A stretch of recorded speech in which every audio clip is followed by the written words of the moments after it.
Hello, everybody. Um, well, I have a Sculpey clay conditioner machine, pasta maker. I've had this machine for a while. I don't normally use Sculpey clay that much, so I don't use it that much. I have a collection of Super Sculpey, regular Sculpey, white, and I have a mixture of those and Sculpey 3 in black because I wanted to make a neutral gray color. I like making my clay a neutral gray. You can see the details a bit better.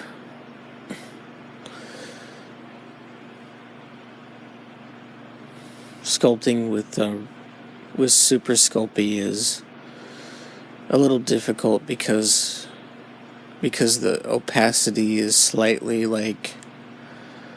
translucent.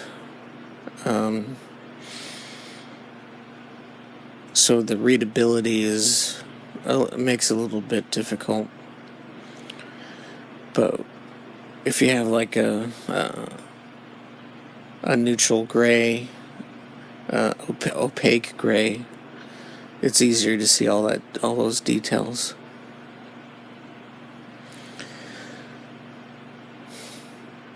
Before I had the clay conditioner, I wanted to make a really big batch of gray Sculpey clay, and I saw a tutorial on YouTube, and the person who was making the mixture mixed it all by hand. I kind of had a really big batch, so it was a lot more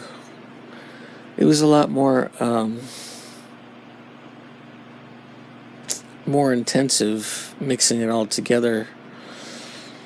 I probably spent 5 hours mixing all that clay together. And the next day, my forearms were so sore that it felt like my arms were in a car wreck. It was just really painful. And then I saw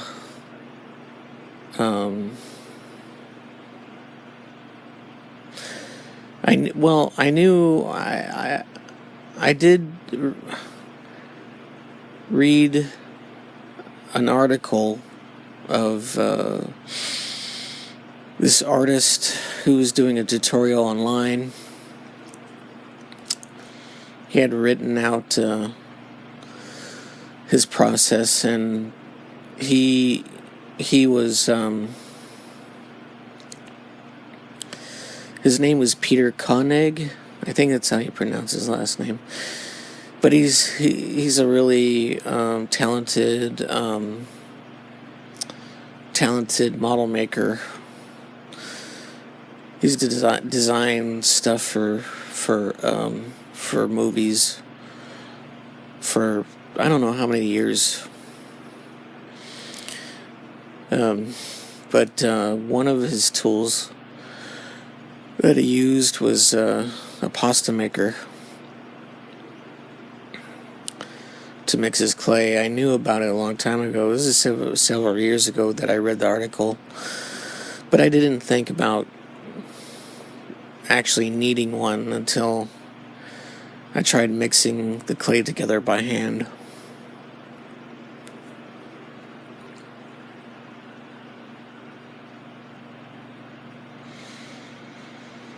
So I've had these this batch of Super Sculpey, all the Sculpey clay for years. Over time, the moisture or whatever makes the clay soft kind of goes away. I mean, if you keep it in a cool enough area for a long period of time, it'll probably stay okay. But all this clay got pretty firm and a bit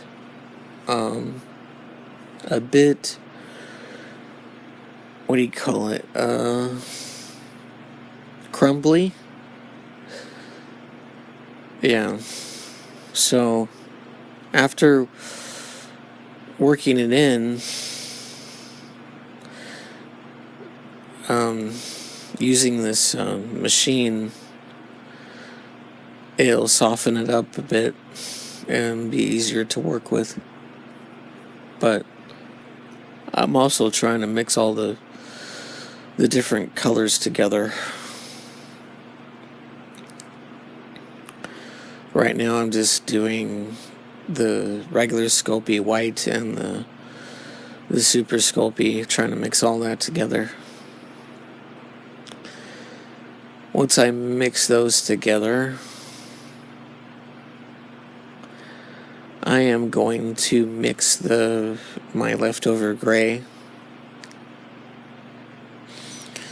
with the whole thing.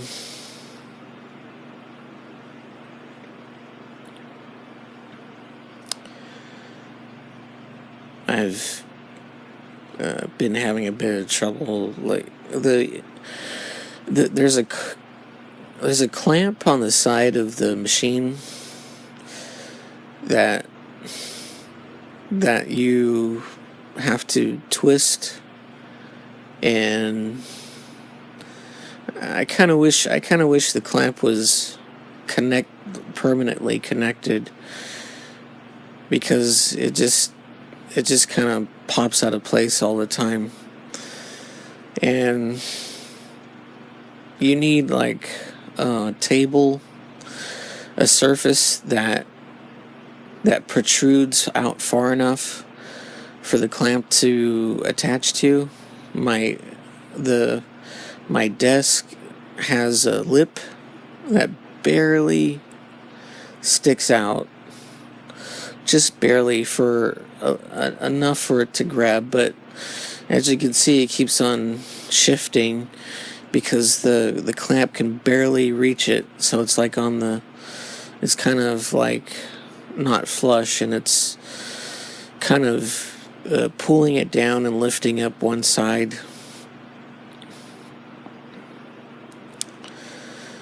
And also, the handle is not permanently connected. It's a detachable handle.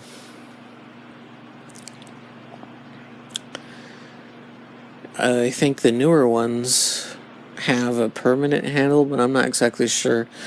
I've seen pictures of it. I've seen videos of it. I don't know if it's detachable, but I know it's shaped differently. It looks thinner. But I wish my handle was permanently connected, because I had lost the handle, and I cannot find it anywhere. I'm lucky to still have the clamp, but the crank that I've been using is something that I cobbled together.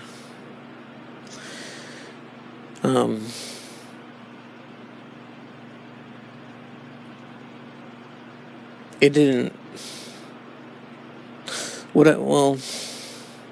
later on I'll talk about it. I'll show it. It'll be seen later on, but I guess I can talk about it now. The handle is made out of a bent piece of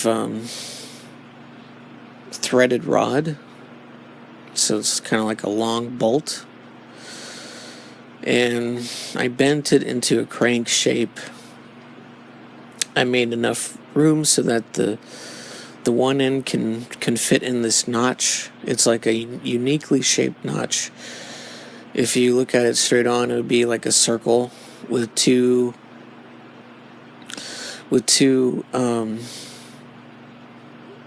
like notches on both ends. So the handle inserts into that part. It keys into it so that it doesn't like so it'll crank the mechanism with that unique shape. So I had the rod bent and to create a crank shape, and then I had bent a piece of wire that was a certain gauge that fit those two notches on either side. And then the only thing that I can think of doing to secure that notch in place, that wire notch, was to use epoxy putty. I put that together, and made sure it was thin enough. Oh, there it is. That's what it looks like now. I think this is, yeah, that's a different version. So I thought the epoxy putty was good enough. It looks strong. Like after I put that on and after it's set, I put on a thin coat of super glue where the wire notch was located on the bolt, and on the epoxy putty. I didn't know what kind of reaction it would have to it, but I was hoping that it would solidify it. And then after that all set up, I covered it with masking tape. Well, actually, before it's set up, I covered it with masking tape, and then I pushed that shape into that notch, so that I can ensure that it would fit the part without sticking, without the putty to stick inside the hole, so that it wouldn't be like glued inside of there. I used the net masking tape as a barrier, but when I put it in there and when I took it out, I noticed that the masking tape was ripped apart, but I was still able to pull it out. It just created like it molded the putty into that notch shape, so that I wanted to make sure that that would fit in there with the putty, because if it didn't, it wouldn't have gone in. But when I wasn't able to test out right away, but when I started doing all this, the first attempt that I had with that crank, it was working out for a couple minutes, but then it seemed like it was working, but then I noticed that it was I wanted to take it out to see how it was doing, and I noticed that when I was trying to take it out, it was kind of loose, or something was wrong with it. And then when I pulled it out, I noticed that the wire had broken off. It broke off inside, and the epoxy putty just was pulverized inside because of all the pressure. I had to apply a lot of pressure for it to work. So that didn't work out. And then I was thinking, well, maybe I should simplify it a bit. And I was looking at it, I was trying to think, and then, like, I've built a lot of armatures. You can bind armature wire to itself to create an armature without using any epoxy putty. So if you bind wire a certain way, it'll stay on the thing. You can't even move it. But I was thinking, like, since the rod is threaded and bent a certain way, I can wrap a piece of wire around it to create that notch, and then if I had enough wire slack, I can just wrap it around the rest of the thread, and then it'll just lock